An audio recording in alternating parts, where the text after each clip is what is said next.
เฮ็ดอีหยังอยู่น้อกินข้าวแล้วไปน้อไปเฮ็ดงานเมื่อยบ่มื้อนี้เป็นจังใดคิดอำลำน้ำผู้ลังคนที่อยู่บักไกลเทคแค่กันได้แค่ผ่านลายเท่านั้นแล้วสิตายย่ำมือแลงแห่งคำกะแห่งคิดฮอดคิดในใจพออยากสิกอดแต่บอกกล้าเว้าเจ้าบ่เขินบ่อายคิดจังใดก็ส่งบอกกันบ่เศร้าแต่ทางนี้ที่บ่เว้าย้อนย่านเจ้าบ่อิน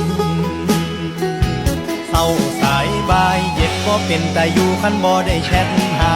บ่ได้ยินเสียงบ่ได้เห็นหน้าเห็นข้อความก็ยังดีสิได้หูว่ายังมีเจ้าอยู่หม่องนี้หม่องที่เฮากำจัดความเหงาไปด้วยกันไผน้อว่าคิดพอ